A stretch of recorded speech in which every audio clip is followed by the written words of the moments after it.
forme, t'es prêt? Tu vas nous parler. Comment ça se dit? C'est vulva ou vulva? Vulva, j'étais sûr et certain. Toi le micro. Voilà.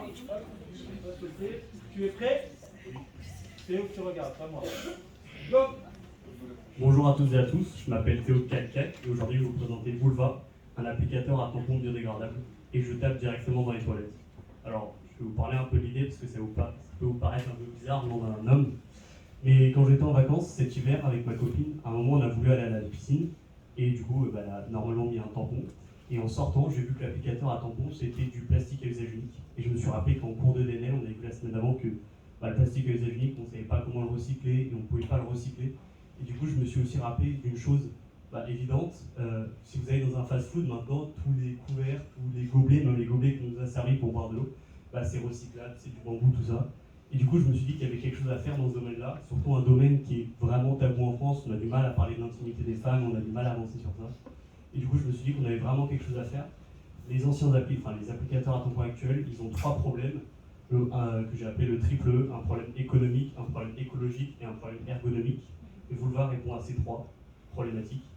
Alors, l'idée que j'ai eue grâce à quelqu'un qui a voté pour moi, parce que je vous explique ça après comment, c'est avec du papier et de l'amidon, de faire comme pour le papier toilette Lotus, le rouleau de papier toilette qu'on peut directement mettre dans les toilettes, qu'on puisse instantanément, une fois qu'on a mis le tampon, le mettre directement dans les toilettes et ça réglerait l'intégralité des problèmes, d'un côté pratique et d'un côté plus écologique aussi, parce que du coup, la chose intéressante, c'est qu'aussi en 2022, ma région, la Champagne-Ardenne, a fait énormément de pommes de terre, un excellent. Donc en fait, le coût de production à l'unité d'un applicateur à tampon Vulva serait inférieur, surtout sur cette année si on commence le projet maintenant. Pour l'instant, c'est qu'à l'idée. Je réfléchis pour l'instant avec certains prototypes. Et donc, pour récolter les votes, du coup, j'ai contacté France 3 et Champagne FM, qui sont des personnes importantes. Et c'est grâce à ça que j'ai des personnes qui sont venues me voir, qui m'en ont parlé.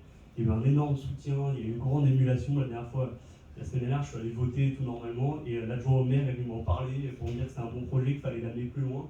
Et en fait, c'est eux qui m'ont proposé l'idée de l'amidon. Et après, quand j'ai fait mes recherches et que j'ai regardé pour la marque de papier toilette aussi, eux aussi utilisaient de l'amidon et du papier. C'est là que je me suis dit qu'il y avait vraiment un secteur de marché très intéressant qu'on pouvait toucher et qu'on pouvait révolutionner et amener des innovations dans un marché qui n'est pas aujourd'hui très révolutionné. Et c'est pour ça que c'est les valeurs féministes et écologiques que j'ai vraiment envie de porter aujourd'hui, que j'ai envie d'amener le plus haut possible, au maximum de ce que je pourrais.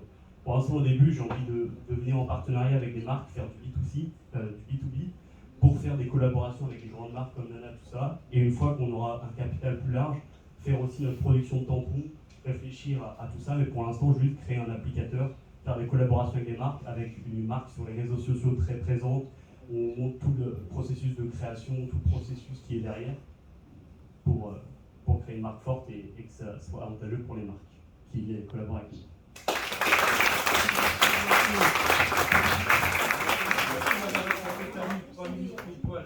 Pas de soucis. C'est un beau projet. Plusieurs questions. Qu'est-ce que tu fais dans l'histoire? Alors, je suis en terminale et l'année prochaine, je vais en licence économie-finance plus option prépa pour entrer en grande école de commerce. Okay. C'est un projet sur lequel tu travailles vraiment, du coup, j'ai l'impression. Du coup, oui, en fait, le projet au début, c'était vraiment qu'une idée. Ma conseillère d'orientation m'a conseillé le concours et du coup, vu qu'elle connaissait mon profil d'entrepreneur et que j'avais vraiment envie de faire ça, du coup, en participant et en voyant l'émulation derrière, en fait, ça m'a encore plus motivé. Aujourd'hui, je suis que le porte-étendard, mais il y a vraiment plein de personnes qui m'envoient des messages au quotidien pour savoir le concours, comment ça avance, le projet aussi, est-ce que tu as eu des idées, est-ce que tu as contacté des gens, tout ça. Du coup, vraiment, ça avance. C'est un projet sur lequel on pourrait voir plein de choses, plein de personnes qui pensent à ça. Forcément, mais toi, tu as l'air d'avoir beaucoup d'énergie dans ce projet, donc c'est pour ça que je lance en vacances. Je connais le fondateur de MyOli, je ne sais pas si tu connais, c'est Devox. Si tu veux le rencontrer, on peut le voir. Ok, je suis très intéressé. Une question, Christelle? Oui.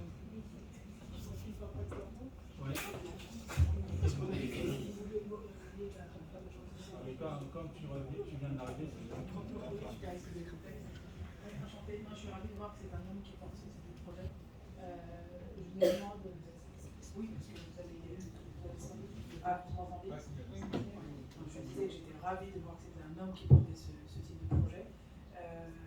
Quand on parle de confection de produits physiques, forcément il y a tout un travail de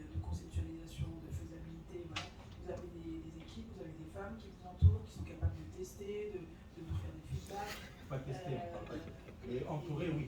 Et aller dans l'amélioration. Bah justement, pour tout ce qui est expérience client, ça, je m'accompagnerai de professionnels ou même de clients lambda, toutes les personnes qui m'ont parlé du projet, tout ça. J'ai eu pas mal de femmes aussi qui m'ont envoyé des messages sur les réseaux sociaux pour me féliciter de l'idée et proposer aussi leur aide si nécessaire. Puis j'ai une petite sœur qui aura bientôt forcément ses règles à un moment ou un autre, et une copine aussi. Enfin, j'ai pas mal de personnes dans mon entourage qui pourraient être prêts à l'essayer. Donc si j'ai fait un prototype, c'est des règles que je me tournerai en projet. Tes parents sont entrepreneurs? Absolument pas. Absolument pas. Ils sont médecins et avocats, c'est des domaines totalement différents. Mais je sais pas pourquoi ça vient. Grands-parents, oncles, non? Alors, grands-parents médecins.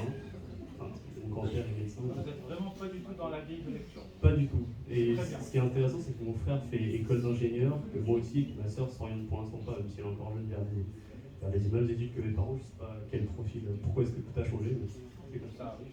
On peut l'applaudir vraiment.